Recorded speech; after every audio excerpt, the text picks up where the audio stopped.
Srimad Bhagavatam, traducido y comentado por Srila Prabhupada. Canto 1. La creación. Capítulo 5. Las instrucciones de Narada a Vyasadeva acerca del Srimad Bhagavatam. Texto 22. Los círculos de eruditos han concluido categóricamente que el propósito infalible del avance del conocimiento, es decir, las austeridades, el estudio de los Vedas, el sacrificio, el canto de los himnos y la caridad, culmina en las descripciones trascendentales acerca del Señor, a quien se le define con poesía selecta. Significado.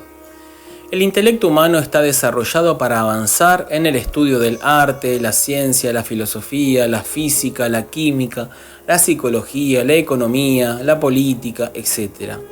Mediante el cultivo de esa clase de conocimiento, la sociedad humana puede alcanzar la perfección de la vida.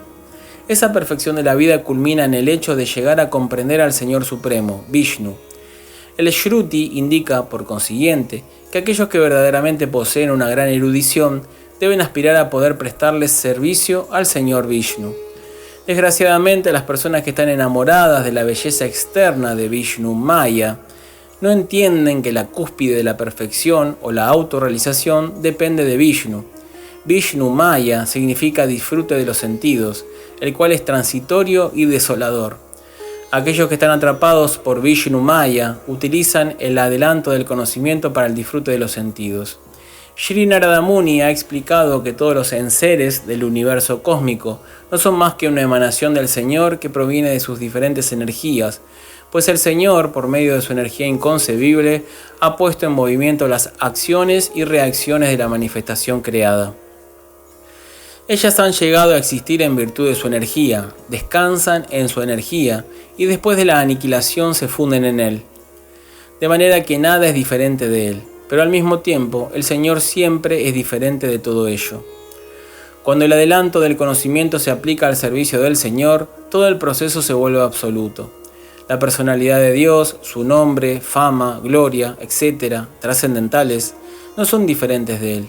Por lo tanto, todos los sabios y devotos del Señor han indicado que la materia de que trata el arte, la ciencia, la filosofía, la física, la química, la psicología y todas las demás ramas del conocimiento debe ser aplicada entera y exclusivamente al servicio del Señor. El arte, la literatura, la poesía, la pintura, etc., pueden utilizarse en la glorificación del Señor. Por lo general, los escritores de ficción, los poetas y los literatos célebres están dedicados a escribir sobre los asuntos sensuales, pero si ellos se vuelven hacia el servicio del Señor, pueden describir los pasatiempos trascendentales de éste. Valmiki era un gran poeta, e igualmente Vyasadeva era un gran escritor, y ambos se han dedicado de una manera absoluta a delinear las actividades trascendentales del Señor, por lo cual se han vuelto inmortales. De modo similar, la ciencia y la filosofía también deben aplicarse al servicio del Señor. De nada sirve presentar áridas teorías especulativas para disfrute de los sentidos. La filosofía y la ciencia deben ser ocupadas en establecer la gloria del Señor. La gente adelantada está ansiosa de entender la verdad absoluta a través de la ciencia, y por lo tanto, un gran científico debe esforzarse por demostrar con fundamentos científicos la existencia del Señor. Análogamente, las especulaciones filosóficas deben ser utilizadas para establecer que la verdad suprema es sensible y todopoderosa. De la misma manera, todas las demás ramas del conocimiento siempre deben estar dedicadas al servicio del Señor. En el Bhagavad Gita también se afirma esto. Todo conocimiento que no esté dedicado al servicio del Señor no es más que nesciencia. La verdadera utilización del conocimiento adelantado consiste en establecer las glorias del Señor, y ese es su verdadero sentido. El conocimiento científico dedicado al servicio del Señor y todas las actividades similares son de hecho Hari Kirtana o glorificación del Señor. Texto 23.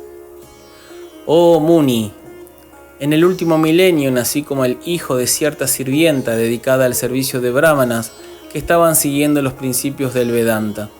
Cuando ellos se hallaban viviendo juntos durante los 4 meses de la estación lluviosa, yo estaba dedicado a su servicio personal.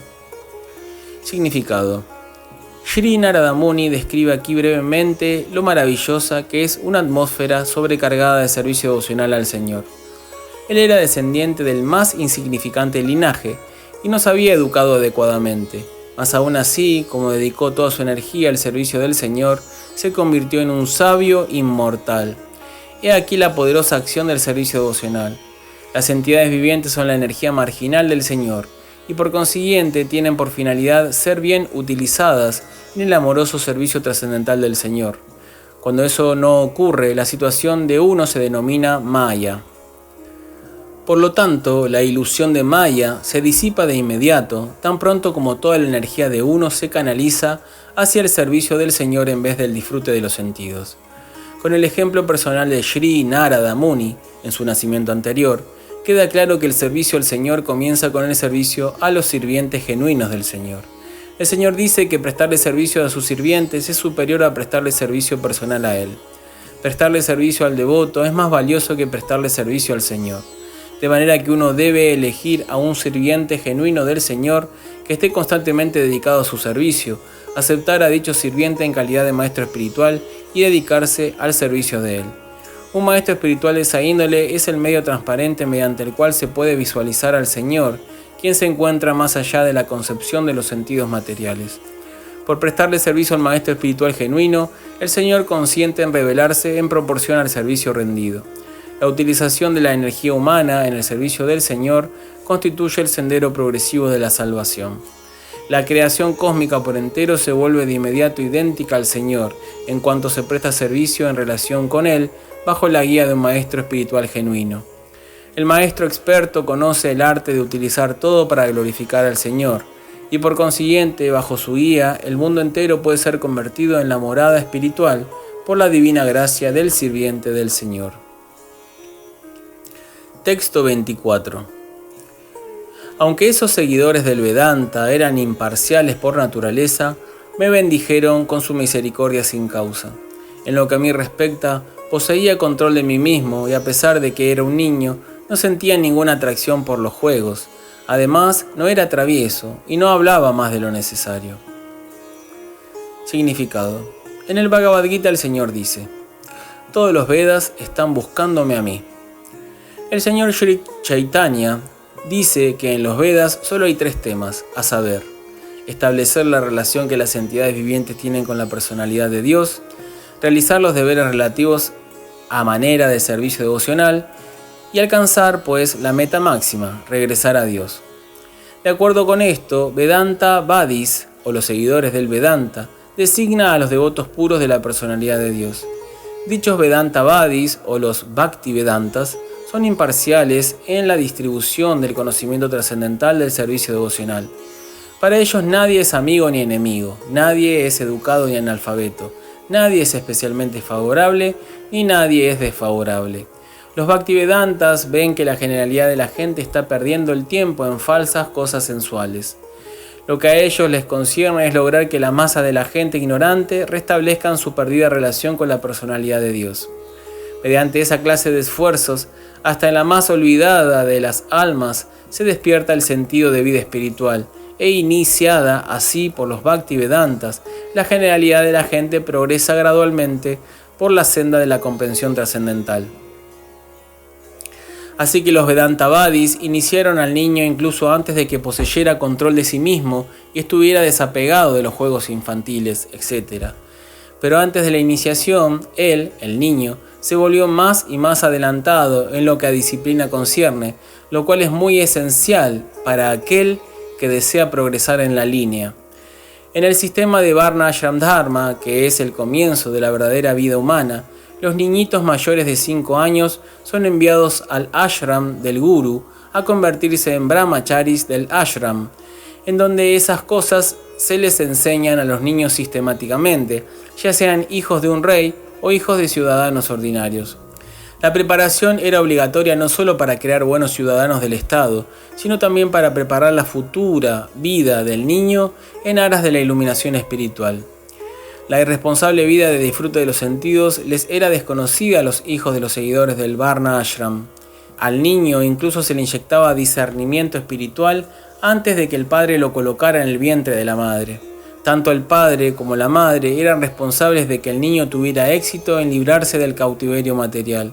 En eso consiste el proceso de una planificación familiar eficaz, en engendrar hijos que vayan a alcanzar la perfección completa, sin poseer control de sí mismo, sin ser disciplinado y sin ser completamente obediente. Nadie puede seguir con éxito las instrucciones del maestro espiritual, sin lo cual nadie es capaz de ir de vuelta a Dios. Texto 25. Solo una vez, con el permiso de ellos, tomé los remanentes de su comida, y por hacerlo todos mis pecados fueron erradicados de inmediato. Ocupado de esa manera, mi corazón se purificó, y en ese momento la naturaleza misma del trascendentalista se me hizo atractiva. Significado. La devoción pura es, en un buen sentido, tan infecciosa como las enfermedades infecciosas. Un devoto puro está libre de toda clase de pecados. La personalidad de Dios es la entidad más pura de todas, y a menos que uno esté igualmente purificado de la infección de las cualidades materiales, no puede convertirse en un devoto puro del Señor.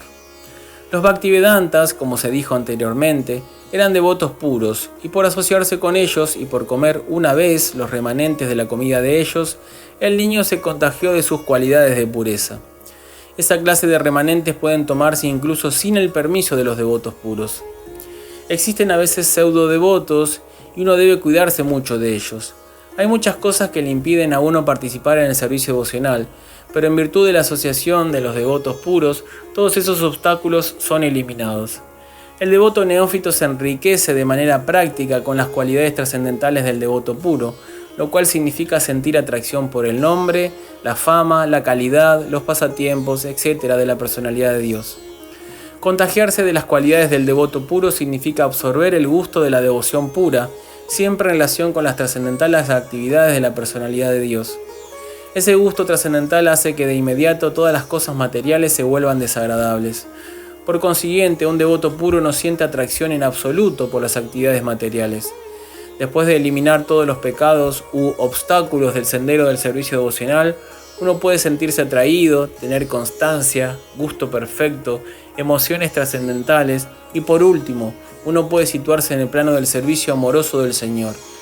Todas esas etapas se desarrollan por medio de la asociación de devotos puros y ese es el significado de esta estrofa. Texto 26. Oh Vyasadeva, en medio de esa asociación, y por la misericordia de esos grandes vedantistas, pude oírlos describir las atractivas actividades del Señor Krishna, y escuchando así atentamente, mi gusto por oír hablar de la personalidad de Dios aumentó a cada paso. Significado. El Señor Shri Krishna, la absoluta personalidad de Dios, no solo es atractivo por sus rasgos personales, sino también por sus actividades trascendentales. Ello se debe a que el absoluto es absoluto mediante su nombre, fama, forma, pasatiempos, séquito, enseres, etc. El Señor desciende a este mundo material por su misericordia sin causa y exhibe, como un ser humano, sus diversos pasatiempos trascendentales para que los seres humanos que sientan atracción por Él se vuelvan aptos para ir de vuelta a Dios. Los hombres tienen la propensión natural a oír historias y narraciones de diversas personalidades que realizan actividades mundanas, sin saber que, con asociación de esa índole, uno simplemente desperdicia un valioso tiempo y además se vuelve adicto a las tres cualidades de la naturaleza mundana. En vez de perder el tiempo, uno puede obtener éxito espiritual si dirige su atención hacia los trascendentales pasatiempos del Señor. Por el hecho de oír la narración de los pasatiempos del Señor, uno se pone en contacto directo con la personalidad de Dios, y como se explicó anteriormente, al oír hablar de la personalidad de Dios, se disipan desde dentro todos los pecados que la criatura humana ha acumulado. Libre así de todo pecado, el oyente se libera gradualmente de la asociación mundana y queda atraído por los rasgos del Señor. Narada Muni acaba de explicar esto con su experiencia personal. Toda la cuestión estriba en que si simplemente por oír hablar de los pasatiempos del Señor, uno puede convertirse en uno de los asociados del Señor. Narada Muni tiene una vida eterna, ilimitado conocimiento y bienaventuranza insondable, y él puede viajar sin restricción alguna por todas partes del mundo material y el mundo espiritual. Uno puede alcanzar la perfección máxima de la vida con tan solo oír atentamente a las fuentes idóneas, hablar de los trascendentales pasatiempos del Señor, tal como en su vida anterior Shri Narada oyó a los devotos puros, Bhaktivedantas, hablar de ellos. Este proceso de oír en medio de la asociación de los devotos está especialmente recomendado en esta era de riña, Kali.